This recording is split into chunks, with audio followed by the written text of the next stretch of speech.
다양한 언론분들을 모시고 의견을 듣고 또 이렇게 배워가고 있습니다. 오늘은 우리 윤원중 전 국회 사무총장 모시고 말씀 나눠보도록 하겠습니다. 안녕하세요. 네, 감사합니다. 네, 오랜만입니다. 예, 네. 우리 선배님 모시고 이렇게 말씀 듣겠는데요. 우리 박희태 의장님 시절에 사무총장 하신 거죠? 박희태 의장님하고 예. 또 그 후임 강창희 의장 강창희 2대에 걸쳐서 했습니다. 그러니까요. 네, 정말 네, 네. 이게 명사무총장이라고 말씀하셔도 될 것 같은. 네, 그리고 사적으로는 또 우리 윤평종 교수님의 형님이 되시고. 그렇습니다. 예, 그래서 무엇보다도 이 보수 정치에 있어가지고 때로는 보이는 곳, 때로는 안 보이는 곳에서 굉장히 중요한 역할을 해오신 우리 윤원중 선배님인데 오늘 제가 이렇게 모셔서 좀 궁금했던 지점이요. 예전에 보면은 여러 대선 과정에서도 많은 역할을 하셨잖아요. 예. 그래서 저도 이번에 대선 출마를 선언하고 이제 활동하고 있기 때문에 대선 과정에 있어가지고 어떤 후보가 이길 때는 또 질 때는 또 어떤 부분이 중요한지를 한번 조금 여쭤보고 싶습니다. 네, 네. 이회창 총재 선거할 때도 후보 비서실장을 제가 했었습니다. 비서실장 하셨잖아요. 네. 예. 근데 우리가 보면은 사실 이회창 총재님이 보수 진영에서 나올 수 있는 후보 중에서 굉장히 또 뭐 스펙도 우선 뛰어나시고 요직에 그러셨던 그 이력도 정말 중요한 것들만 거치셨고 또 그리고 무엇보다도 실제적으로 야당 시절에 총재를 계속 연임하시면서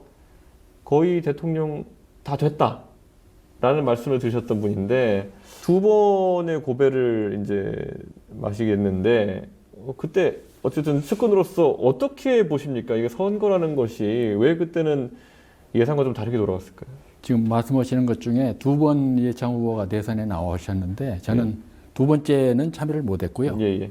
첫 번째 우리가 네. 여당일 때 예. 여당일 때 당 대표를 거쳐서 후보가 되셨는데 그 후보 되자마자 네. 당시 여론조사에 거의 그냥 압도적으로 네, 그렇습니다. 우위를 차지하고 있다가 그 자녀들 문제 때문에 네. 자녀들 병역 문제 때문에 정말 상상할 수 없을 정도로 미끄러지기 시작해서 선거 한 20일 정도 놔두고부터는 지금 말씀하시는 화려한 경력, 그동안의 성과 이런 거를 바탕으로 또 여권이 총력전으로 달려들어서 이렇게 그 올라가는 과정에 거의 마지막 단계에 다 올라차지 못하고 네.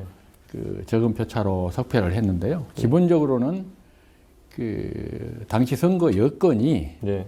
본인 자질이나 능력이나 뭐 여건이 하합하지 못하는 측면도 물론 있었습니다만은 제일 중요한 거는 우리 국민들이 그 모든 자녀들이 군대에 가서 고생하는데 이분은 어떻게 두 사람이나 다 면제를 받을 수 있느냐라는 그런 문제 때문에 결정타를 받았고 나름대로 노력하는 과정에 우리 내부 분열이 있었습니다. 아시다시피 이인재 후보가 그렇죠. 네.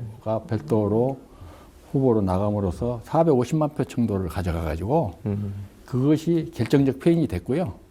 본인 개인의 역량이나 뭐 이런 것보다는 그런 게 더 큰 영향을 미치지 않았나 그런 생각이 듭니다. 그 당시에 어쨌든 DJP라는 변수도 있지 않았습니까? 예. 그래서 결국 보수 진영에서 DJP라는 변수도 있었고 이인재 후보가 나중에 사실상 경선 불복을 하면서 또 문제가 된 거 아니겠습니까? 그렇습니다. 그때 그러면 그것을 또 정무적으로 풀어가는 노력들이 있을 것 같은데 왜 잘못되었을까요? 본인도 본인이지만은 주변 사람들이 좀 잘 도와줘야 되거든요. 네. 그래서 제가 사실은 선거 경험이 좀 많은 사람으로서 제가 한 정당 생활을 지금 1970년도부터 했으니까요. 공화당 시절부터 하신 거죠? 네네. 예. 공채위원으로 들어갔을 때 했는데 지금 역사를 되돌아보면 진언을 정말 지금 생각해도 정확한 진언을 했는데 예. 후보자의 아주 가까운 측근들이 그 윤 실장의 진언대로 안 해도 이길 수 있다. 너무 심한 자신감 이런 것 때문에 결과적으로 그르치지 않았나 그런 생각이 듭니다. 그런데 당시에 또 대통령이셨던 김영삼 대통령의 갈등도 그 정무적 문제를 푸는데 상당한 장애물이 됐습니다. 네. 김영삼 대통령은 왜 그러면 이회창 총재가 잘 되는 것을 바라지 않았을까요? 그 역사의 수수께끼 중에 하나인데요. 네. 그 나중에 아마 먼 훗날 나타나지 않을까 싶기도 한데 네. 우선 기본적으로 이해창 후보가 자기한테 너무 고분고분해 한 측면이 있었고 예. 그 이해창 후보가 마지막에는 그 총재인 대통령에게 탈당을 권유하는 상황이 벌어졌고요. 그 당시 IMF나 이런 것들이 막 있었을 때였죠. 물론 그것 때문에 이제 예. 그 YS를 모시고 가는 게 예. 선거에 도움되느냐 안 되느냐는 판단이 있었습니다만은 조직이 예. 여권 조직이 그 현직 대통령하고 관계가 좋지 않은 것 때문에 조직이 총체적으로 일사불란하게 움직이지 못하는 그런 요인도 됐습니다. 그런 아쉬운 선거도 또 경험해 보셨고, 그 다음엔 또 제 기억에 우리 총장님께서 정몽준 대표님하고 선거를 같이 하신 적도 있었던 걸로 기억합니다. 그렇습니다. 그때 그 노무현 대통령 당선되실 때 선거였죠. 그렇습니다. 제가 요즘 선거하면서 저도 이제 뭐 단일화를 하라 뭐 이런 얘기 나오는 사람도 있고, 그런데 그 상황에 특히 우리 역사 속에 기억 남는 단일화는 정몽준 노무현 단일화 아니었습니까? 그렇습니다. 근데 그 막전 막후가 좀 어땠는지가 젊은 사람들은 궁금해하는 것 같아요. 그때는 노무현 후보하고 정몽준 후보가 그 단일화 협상에 최종적으로 합의했던 가장 근본적인 원인은 둘 중에 누가 될지 모르는 현 상황이 있었습니다. 그때 정몽준 대표님이 월드컵 때는 인기가 한창 올라갔을 때죠. 그러니까 정몽준 후보는 정몽준 후보대로 단일화 이 여론조사를 하면 이길 수 있다. 또 노무현 후보는 노무현 후보대로 단일화 협상을 하면 이길 수 있다는 양측의 자신감이 합쳐져서 실제로 또 여론조사 해가지고 당락이 결정이 됐는데 예. 세 개 여론조사 했는데 하나는 정몽준이 이기고 두 개는 노무현이 이기는 걸로 나오는 정도로 예, 예.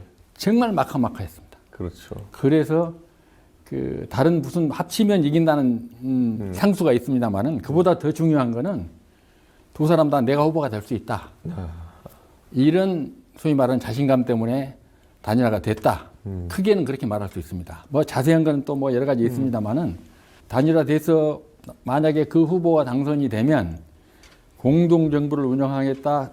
당신 당의 정강 정책을 수렴하겠다. 네. 이런 것도 없었어요. 그런 것도 없이 그냥 이기는 걸 바라보고 이렇게. 이번에 단일화돼서 내가 후보에 되면 저 사람의 지원 세력을 얻어서 내가 대통령에 당선되니까 예. 내가 한다.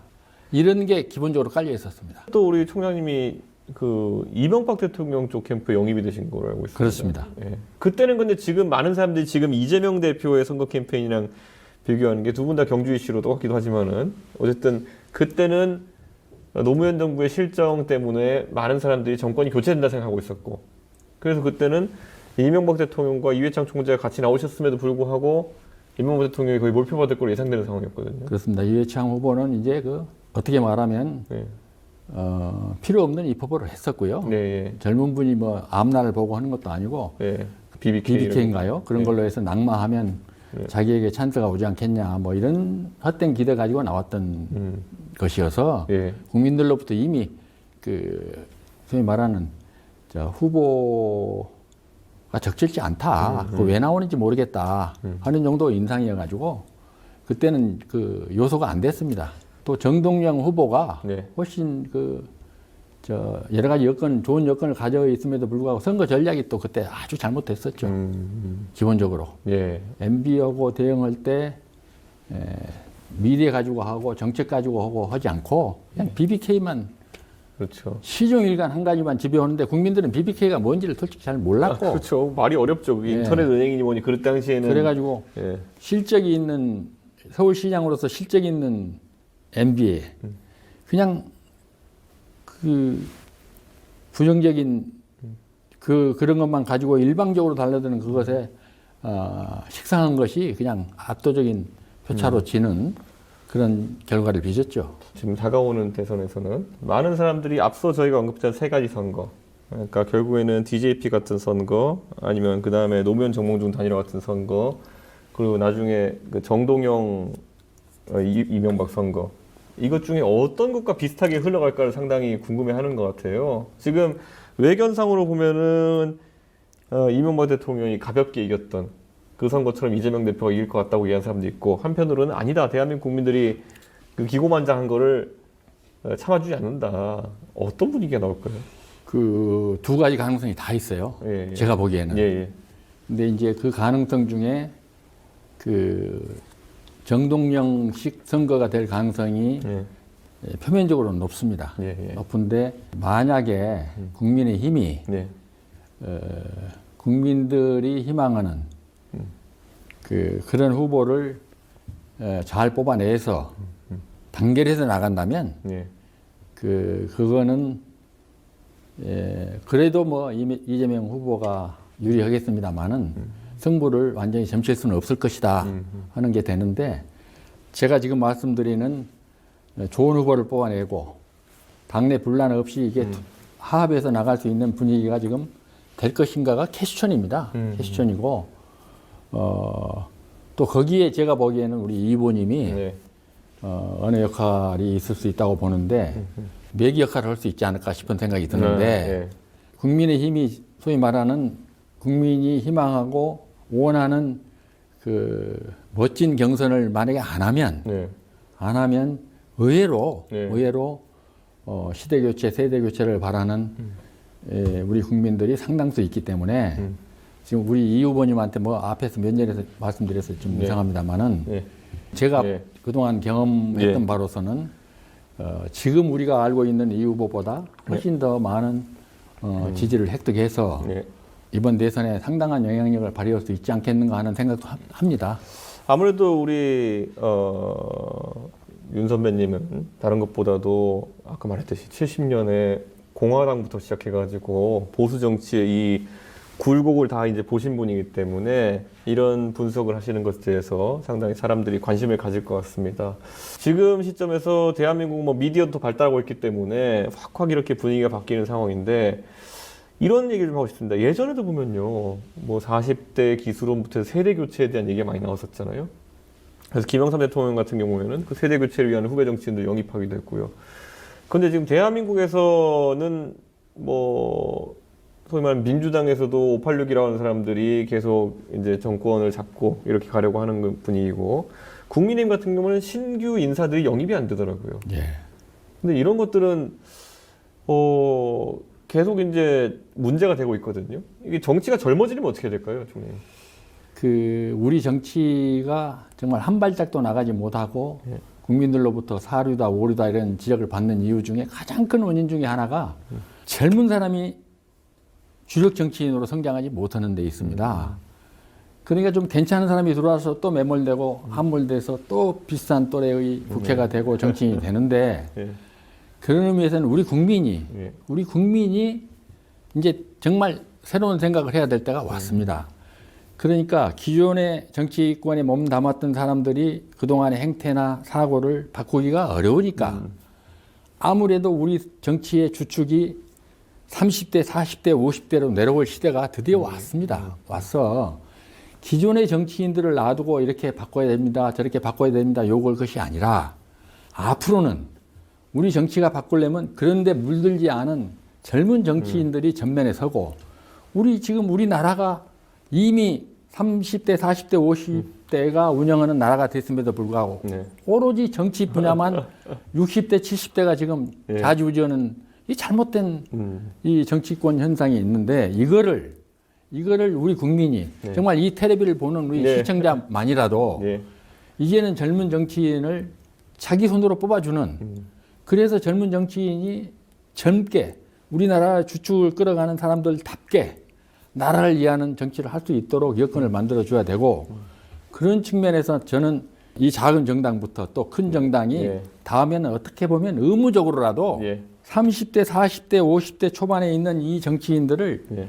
50% 이상 공천을 해주는 무슨 강제 조치 같은 것이라도 해서 시대 교체, 세대 교체를 해야 우리 정치에 희망이 있습니다. 저는 아주 단언합니다. 그 문제는. 지금 우리 총장님이 15대 때 국회에 계셨잖아요. 그럼 그 15대 때면은 지금 이제 22대니까 예. 이 8번 회기가 이제 시작하는 건데 총장님이랑 같이 국회의원을 지내셨던 분이 아직 국회에 있습니까? 김문수, 아, 홍준표 예. 이런 분들이 15대에 영입돼서 들어왔던 분들이고요. 예. 저는 사실은 15대 국회에 들어왔습니다만은 예. 13대, 14대에 벌써 후보였는데 당선이 안 됐고 예비 후보로 예. 그런 측면에서 지금 세월이 많이 흘렀는데 그러니까 15대 때 하셨던 분들이 아직 정치한다는 건 이분들이 정치하신 지 8번 회기가 갔으면은 30년 가까이 그럼요. 된 거 아닙니까? 그거는 전 국민이 나서서 계속 하시오라고 해도 그만둬야 될 사람들입니다. 저는 그건 아주 단언합니다. 예, 예. 단언하고 예. 우리 자녀 세대가 벌써 50대 중반에 들어가는데 예, 예. 그 사람들이 역할을 할 수 있도록 우리가 뒷바라지하고 어드바이스하고 해야지 어떻게 본인이 나섭니까? 그거는 예. 그거는 본인의 가욕일 뿐만 아니라 우리 국민이 그거를 그렇게 편들어주면 안 됩니다. 저는 그렇게 생각합니다. 저는 사실 그래서 이 정치권에서 요즘 젊은 세대가 계속 얘기하는 게 세대 교체를 어떻게 할 것이냐, 그리고 옛날같이 그렇게 쉽게 뭐 예를 들어 총재가 공천을 갈아 끼울 수 있는 것도 아니고 그렇기 때문에 그 문제를 고민하고 있었는데 속 시원한 답변 감사드립니다. 총장님, 오늘 이제 평소에서 미디어나 이런 데서 보시던 이준석에 대해서도 총장님 만약에 이 대선을 많이 겪어보시고 옆에서 참모 역할 해주신 분으로서 어떻게 해야 이준석이 좀 유리한 대선을 가져갈 수 있겠습니까? 젊고 역동적인 후보니까 예. 이 두 가지만 좀 예. 앞으로 나가는 방향으로 좀 예. 파격적인 제안을 하고 국민들로부터 호응을 받았으면 좋겠다는 생각을 저 혼자 해보는데 예. 첫째는 예. 소위 말하는 저출산 문제를 예. 국가 소멸 위기에 지금 이르고 있는데 이걸 젊은 정치인이 젊은 시각으로 무슨 파격적인 안을 가지고 국민들한테 소구하고 정말 우리가 희망을 가질 수 있도록 하는 안을 좀 하나 어떤 형태로든지 만들어 주셨으면 좋겠고 예. 고질적인 정치적인 병폐로 인해서 너무 이게 지금 많이 갈라져 있는데 예. 나는 젊은 사람들은 심지어로 그렇게 많이 안 갈라져 있다고 예. 생각합니다. 갈라질 이유가 없고 예. 그래서 이거를 통합하는 뭔가의 아이디어를 가지고 국민에게 소구하면 이 두 가지 큰 주제가 우리가 정말 해결해야 되고 우리나라가 풀어가야 되고 우리나라 미래가 걸리는 사안인데 그 문제를 우리 이 후보님께서 예. 이 두 문제를 예. 단초를 좀 열어주면 좋지 않을까 그런 생각을 해봅니다. 그런 고민을 하게 됩니다. 예. 그리고 또 이게 70년대부터 당직자 생활하셨으면은 정말 그 당시에 70년대 말에 있었던 계엄이나 이런 것을 보셨겠네요. 예, 봤습니다. 다 현장에서 봤죠. 그때는 그러면은 예를 들어 79년에 12.16이 터졌을 때 예. 그때는 그러면 공화당 내 분위기는 어땠습니까? 이게 뭐 만년 여당이라 생각하고 갈 거라 생각했다가 박 대통령이 서거하시고 이러면 굉장히 격변기였을 거 아닙니까? 그때는 이제 여당이었습니다만은 정치 활동이 중단되고 예. 해산 명령을 받았죠. 우리도 그래서 같은 피해자였고. 예. 근데 처음에는 계엄군이 당사에 들어올 때 폼으로 하는 줄 알았어요. 우리는 여당이니까 폼으로 하는 거다. 여당이니까 그냥 적당히 하고 가는 줄 알았더니 아예 주둔하고 예. 안전히 폐쇄하고 중단을 시켜서 이게 계엄이구나 이런 아주 무서운 현실을 목도했는데 결국은 그 물리력, 예. 강제력으로는 일시의 효과는 볼지 몰라도 네. 그때는 뭐 성공했지 않습니까? 네, 그렇죠. 그렇더라도 결국은 민의의 흐름에 따라서 그것이 효용이 없어지고 결국 국민의 지지를 받아야 이게 해결이 되지. 그 시절에도 벌써 물리력으로는 한계가 있었습니다. 그럼 이번에 또 그걸 겪어본 세대로서 이번에 윤석열 대통령이 계엄을 이렇게 한다고 했을 때 사실 뭐 감회가 새로우셨겠습니다. 이게. 저는 미쳤다고 생각했습니다. 예. 미쳤다고 생각을 했고 예. 대통령직에 대한 예. 이해가 없는 분이 예. 국가를 운영하면 어떤 상황이 빚어지는구나. 네. 이걸 아주 절감했습니다. 그렇죠. 그거는 보통 사람들도 해서는 생각할 수 없는 일을 국가 최고 지도부에 있는 권력자가 저런 생각을 할 수 있구나라는 것을 보면서 야, 우리가 아직도 지금 이 정도 수준에 머물러 있나 그런 정말 한탄을 했습니다. 그러니까요. 그걸 대통령이 그렇게 결심한 것도 놀라운 거지만은 우리 국가 시스템에서 어느 누구 하나 그걸 멈춰 세우지 못하고 실제 결행까지 갔다는 거 아닙니까? 그러니까 이게 그래서 그래서 장군 중에 한 명이라도 뭐 제대로 막아서려고 했으면은 장관 중에서 누가 목숨 걸고 이렇게 안 됩니다 막았으면 좀 달라지지 않았을까? 그게 이제 늘상 우리가 앉아서 하는 얘기인데요. 그래서 우리 정치가 예. 아직도 사류다 오류다 그러는데 사류 오류도 아니에요. 예. 한 10류 정도 됩니다. 우리나라 국회 역사상 예.